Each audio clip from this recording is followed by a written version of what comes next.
निशा बस स्टँडवर पोहोचली. तिने सगळ्यात पहिल्यांदा खायला घेतलंय. तिने 2 किलो पेरू आणि 1 किलो फरसाणा घेतले.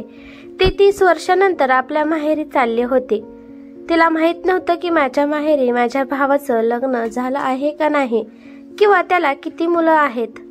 तिच्या सासरपासून माहेरी जाण्यासाठी 80 किलोमीटर अंतर असतं आणि सासरपासून माहेरपर्यंत डायरेक्ट बस नव्हती. त्यामुळे मध्ये मध्ये बस बदलून तिला जावे लागणार होते. परंतु एवढ्या वर्षानंतर सुद्धा तिला सगळं आठवत होतं. माहेरचा रस्ता कोण विसरतं का? निशाला तर रस्त्याला जे कोणते गाव पडतं त्या गावाचे नाव सुद्धा तिला लक्षात होते. बसमध्ये बसल्यावर निशाला वाटत होतं की जादूने ही बस डायरेक्ट माझ्या माहेरी पोहोचावी. निशाने आपली मोठी बॅग आपल्या सीट खाली सरकवली. पिशवीमध्ये 2 किलो पेरू आणि फरसाणा पण होते. निशाच्या माहेरी फक्त तिचा एकुलता एक भावच होता, त्यामुळे एवढं सामान बास झालं हा विचार तिने केला. तिने एक वेळेस आपल्या सामानाला पाहिलं. सगळं सामान व्यवस्थित होतं. तिने पेरू आणि फरसाणा वरच्या बाजूला ठेवला, कारण का खाली ठेवल्यावर खराब होतील. निशाला 2 मुले आहेत. दोन्ही पण मुलांची लग्न झाली आहेत. एक मुलगा गावातच वडापावचा गाडा चालवत होता. लहान मुलगा गौंड्यांच्या हाताखाली जाऊन काम करून आपलं घर परिवार सांभाळत आहे. निशा आपल्या मोठ्या मुलापाशी राहत होती. 3 महिन्यापूर्वीच तिच्या नवऱ्याचं निधन झालं आहे. निशा ही आता विधवा आहे. दारूमुळे त्याचं निधन झालं होतं. 1 महिन्यापूर्वीच तिचा नवरा अंथरुणाशी खेळला होता आणि त्यातच त्यांचा मृत्यू झाला. आता निशाच्या हातात बांगड्या सुद्धा नव्हत्या. उठता बसता असणारा माणूस अचानक दारूमुळे देवाघरी गेला. आज 30 वर्षानंतर ती माहेरी चालली होती. त्याचं कारण पण तिचा नवराच होता. तिच्या नवऱ्याने तिला सांगितलं होतं की माहेरी अजिबात जायचं नाही. तिचा नवरा दारुडा होता. दारू पिण्यासाठी तो दिवस आहे का रात्र आहे पाहत नव्हता. जेव्हा निशाचा भावाचं लग्न होतं तेव्हा निशाचा नवरा दारू पिऊन फुल झाला होता. नवरीच्या खोलीमध्ये तर खूप बायका होत्या. त्या बायकांसोबत तिच्या नवऱ्याने त्यांची छेड काढल्यामुळे तिथल्या बायांनी निशाच्या नवऱ्याला चपल्याने मारलं होतं. मार खाल्ल्यानंतर थोड्या वेळानंतर त्याची नशा उतरली आणि मग तो सावध झाला. माझा अपमान झाला आहे, त्यामुळे त्याने निशाच्या वडिलांना सांगितलं की तुम्ही आताच्या आता हे लग्न थांबवा आणि या नवरीकडच्या मंडळीला माघारी पाठवा आणि लग्न कॅन्सल म्हणून सांगून टाका. परंतु निशाच्या वडिलांनी मुलीकडच्या वऱ्हाडाला माघारी पाठवण्यास नकार दिला.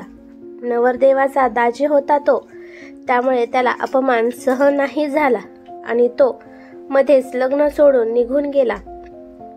आणि जाताना निशाला म्हणाला की माझ्यासोबत तुला राहायचं असेल तर आता चल, नंतर माझा आणि तुझा संबंध संपला. परत तोंड दाखवायला सुद्धा माझ्या घरी यायचं नाही. मी तुला स्वीकारणार नाही. बिचारी निशा अजून तिने आपल्या वहिनीचं तोंड सुद्धा पाहिलं नव्हतं आणि तेव्हाच तिच्या नवऱ्याने सासरी चल म्हणून अट्टहास केला. शेवटी नाईलाजाने निशाला जावे लागले आणि तेव्हापासूनच निशा आपल्या माहेरी जाण्यासाठी तरसत होती. एवढ्या वयात पण माहेरी चालली आहे या कल्पनेने तिच्या चेहऱ्यावर तेज आले होते. माहेरील काही आठवलं तर तिचे डोळे आपोआपच पाणवले जायचे. एकांतात खूप भरपूर रडून घेत होती. मनात नसताना सुद्धा तिला काही सुद्धा करता येत नव्हतं. माहेरच्यांची आठवण तिला नेहमी सतवत असायची. तिला आधी असं वाटलं की काहीतरी जादू करून फक्त माहेरच्या माणसांना बघून माघारी यावं, एवढं तरी मला स्वातंत्र्य द्यावं. परंतु नशीब खराब होतं. माहेरचं सुख तिच्या नशिबात लिहिलंच नव्हतं. असं म्हणून लेकरांकडे बघून गप्प राहत होती ती. मुलांना पण मामाचं घर, मामाचं गाव, आजोळं यासाठी सुद्धा मुले खूप तरसले होते. परंतु नवऱ्यामुळे निशाला कुठे जाता येत नव्हतं. मामाचं जरी नाव काढलं तरी तिचा नवरा मुलांना बेदम मारहाण करायचा. माहेर लांब असल्यामुळे तिकडची खबर कोणतीच तिला मिळत नसायची. जेव्हा तिच्या आईचा मृत्यू झाला तेव्हा सुद्धा तिला कोणीच सांगितलं नाही. जेव्हा तिचे वडील वारले तेव्हा सुद्धा तिला सांगितले नाही. एके दिवशी एक त्यांच्या गावातील एक वाटसरू तिला भेटला आणि त्याने तिला सांगितलं की तुझे आई वडील दोन्ही पण कधीच देवाघरी गेले आहेत. तिने विचारले होते की माझे आई वडील बरे आहेत का. एवढंच कळल्यानंतर ती पुढे काहीच बोलू शकली नाही. एक गाव पार झाल्यानंतर निशाला वाटलं की आयुष्याचा एक पडाव पार केला. निशा बसमध्ये बसून 2 तास झाले होते. निशा बस बदलून सुद्धा प्रवास करत होती. आता 5 गावानंतर तिचं माहेर येणार होतं. ह्या वयात सुद्धा तिला माहेरी जाण्याची ओढ सतावत होती. तिचं मन धगधग करत होतं. माहेरच्या माणसांची भेट होणार या विचारानेच तिचं मन बेचैन होत होतं. तिच्या भावनांना कंट्रोल करणं तिला शक्य होत नव्हतं. तिच्या डोळ्यातून आपापच पाणी येत होतं. आणि शेवटी निशाचं माहेरचं गाव आलं आणि ती लगबगीने खाली उतरली. एवढ्या वर्षानंतर सुद्धा बस स्टँड गावाबाहेरच होतं. आता इथून पुढे तिला पायी चालत जावे लागणार होते. माहेरच्या मातीच्या सुगंधाने तिचं मन प्रसन्न झालं. कच्च्या रस्त्याने चालताना तिला आईची आठवण येऊ लागली. तिचं मन विचलित होऊ लागलं.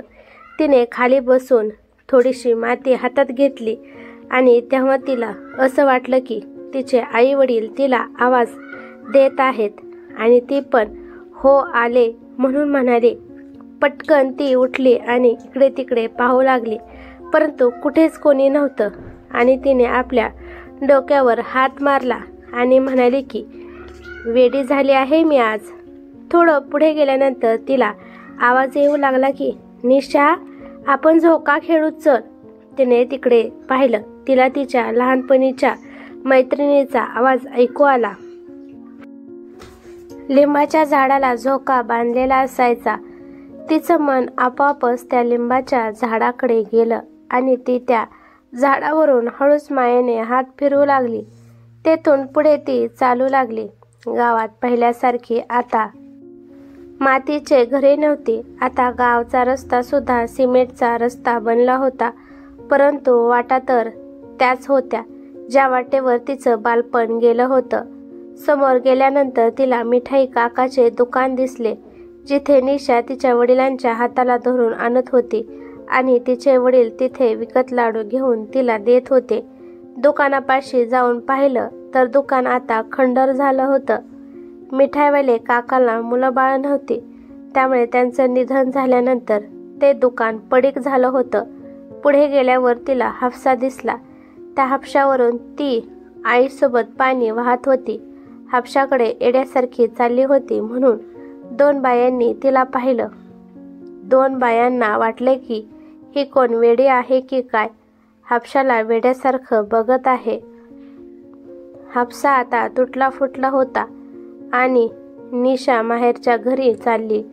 रस्त्याने ज्या बाया उभ्या होत्या त्या बायांकडे तिने वरमान करून सुद्धा पाहिलं नाही. तशीच ती भरभर आपल्या माहेरी घराकडे चालू लागली. निशाचा भाऊ तुषार दारातच बसला होता. आपल्या बहिणीला कोणताच भाऊ ओळखू शकणार नाही असं होऊ शकत नाही. बहिणीला पाहताच तो आपल्या बहिणीला उलटसुलट बोलू लागला. निशा आपल्या भावाला पाहताच रडू लागली. आई वडील गेल्यावर सुद्धा आली नाही, आता कशाला आली आहेस तू? 30 वर्षानंतर तिने भावाला पाहिलं होतं. तिला वाटलं की भाऊ येऊन मला मिठी मारेल आणि निशा सगळं दुःख विसरून जाईल. मी कसं येणार होती रे दादू? तुम्ही माझं लग्न एका राक्षसासोबत लावून दिलं. त्याचं हृदय दगड होतं. तुषारची बायको सुद्धा बाहेर आली. आल्या आल्या तुषारला म्हणाले की अहो, हे कोण आहेत? हीच आहे ती आपल्या लग्नात 30 वर्षापूर्वी आपल्या नवऱ्यासोबत गेली होती आणि 30 वर्षानंतर आली आहे हे बघण्यासाठी की आपण मेलो आहे का जिवंत आहे. ती रडू लागली आणि म्हणाली, दादू, एवढं कडू बोलू नकोस रे, सहन होत नाही रे आता. फक्त एका रात्रीसाठी आली आहे मी, लगेच सकाळी निघून जाईन. फक्त एक भाकर मला दे, एवढेच माझं माहेरपण कर आणि मला एवढं बोलण्याआधी माझं ऐकून घे.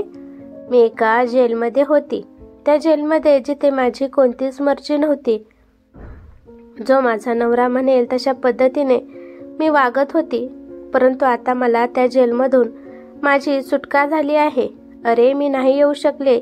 कमीत कमी तू तर मला भेटायला येऊ शकत होता की रे, की आपली बहीण मेली आहे की जिवंत आहे बघण्यासाठी. तुषार म्हणाला की तू ज्या दिवशी इथून निघून गेली तेव्हा त्या दिवशी तू आमच्यासाठी मेली आहे. जेव्हा तुझा नवरा घेऊन जात होता तेव्हा तो राक्षस वाटला नाही का? आता मला सांगत आहे की माझा नवरा राक्षस होता. राक्षस असता तर तू त्याच्यासोबत गेली नसती. आम्ही तुझं दुसरं लग्न करून दिलं असतं. दादू, तुला आठवत नाही का आपली आजी काय म्हणत होती? मुलीचं फक्त एकदाच लग्न होतं. तिचं दुसरं लग्न स्मशानभूमीमध्येच होत असतं.